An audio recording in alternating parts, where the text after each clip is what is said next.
A beloved U.S. Mint facility could be on the chopping block of DOGE cuts.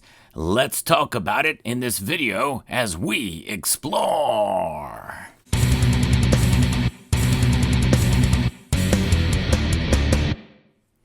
That's right, the San Francisco Mint and the West Coast is under threat right now for possible cuts by the Department of Government Efficiency.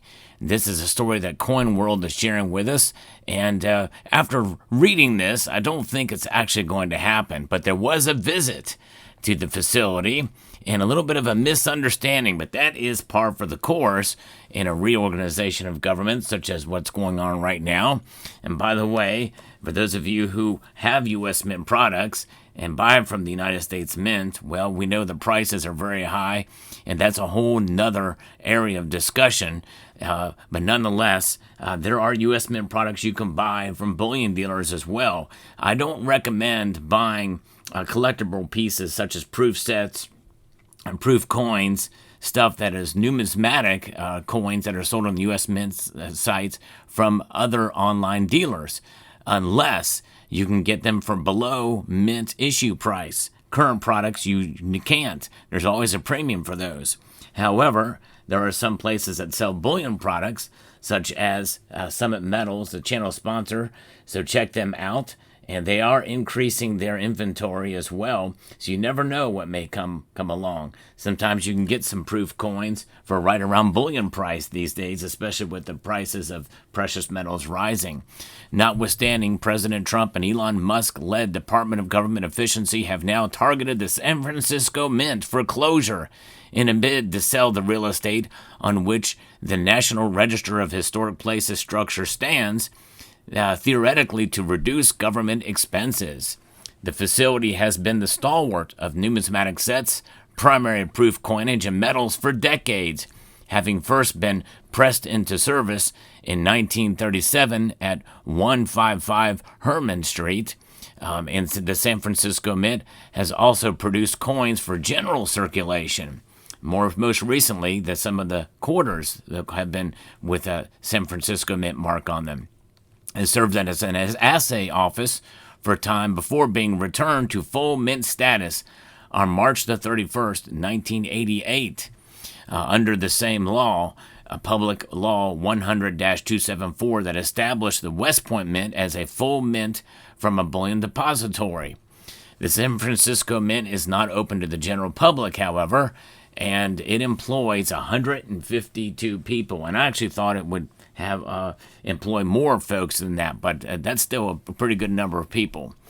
None of the U.S. Mint facilities receives appropriations determined by Congress. All funding is derived from the U.S. Mint's Public Enterprise Fund, established under Mint reform legislation in 1996, that receives revenue from the profits generated from what the Mint produces: numismatic product, commemorative coins, bullion, and circulating coin sales.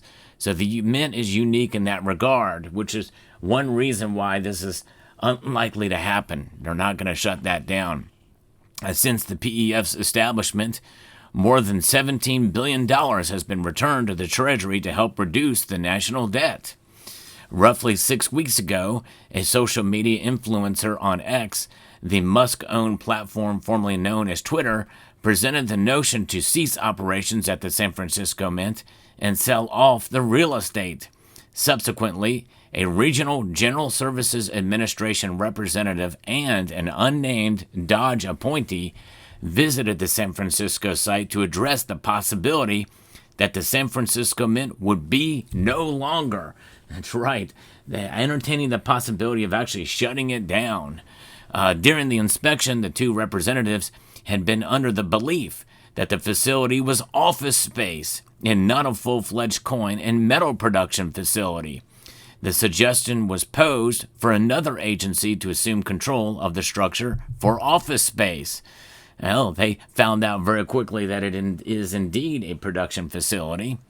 In early March, GSA engineers visited San Francisco to assess what needed to be done for closure and to generate a written report. Wow, that's crazy. This is the first time in history that it was even entertained that this facility be shut down. A report has yet to be generated, but a strategy is reportedly progressing towards the San Francisco Mint closing its doors. Wow, I'm actually surprised that would be the case, that they would still consider it. Mint-wide, the Bureau has already trimmed more than 100 full-time staffers, with an edict from DOGE to trim another 200. While the Bureau wrestles with vacancies, some of which still need to be filled, many of the positions trimmed were resolved through resignations and retirements. The U.S. Mint's procurement authority was removed, and the Mint is now required to request DOGE approval for materials acquisition, including metals for coins. So I'm kind of surprised that they're having that big of an impact, even to the point where they're now into what the United States Mint does. Closing the San Francisco Mint could affect the production of many numismatic products, obviously, such as proof sets, many of which you see right here, they're both clad and silver proof sets. As an example, you can see with these quarters from 2009, but the regular proof sets, very, very common, and has been the case for many, many years. No question about that. So closing the Mint could affect the production of these sets and commemorative coins and matte silver presidential medals as well. And of course, you know that the proof sets are also proof coins are produced at West Point, such as this American Silver Eagle here. This is a West Point produced, but they are now making the San Francisco Mint Silver Eagle proof eagles as well. So a variety of coins and offerings, of which the profits go back to pay down the debt. And so I think in some ways the United States Mint could be utilized in a fashion to actually help DOGE lower the debt. And I'm going to give some examples and some ideas and possibilities that could actually help down the road here in a minute in this video. So in 1955, 18 years after first opening, the San Francisco Mint stopped minting coins for circulation for the ensuing 13 years. In 1968, the facility took on most proof coinage products from the Philadelphia Mint and struck supplemental circulating coinage from 1968 through 1974. And you go back even further than that, the San Francisco Mint in a previous structure produced coins circulating, such as this 1915 S, and also circulating Lincoln cents and quarters and other things. It was more commonly used way back in the day. It's been obviously refitted, retooled, and now it's mostly for proof sets and the like. But nonetheless, there are other things that the San Francisco Mint is used for coins, and can be utilized even more for profits in order to pay down the national debt. Stay tuned. So 1975, since then, the San Francisco Mint has been used mainly for proof coin output, such as these sets here. Since 2012, however, the facility has also produced circulation finish quarter dollars in rolls and numismatic sales. All of the Mint sites, the Mints in San Francisco, Philadelphia, West Point, and Denver, the Fort Knox Bullion Depository and Mint headquarters are codified in law. So in order for them to completely dismantle it, such as is the case with the Department of Education, it would require legislation. Now, the other thing that the San Francisco Mint has been doing behind the scenes is producing American Silver Eagles for bullion, the bullion versions of those, and they're part of the emergency production during COVID, and some were produced there, and unmarked. Of course, we know the controversy surrounding that, but they're in the special straps that go over the cases for the monster boxes.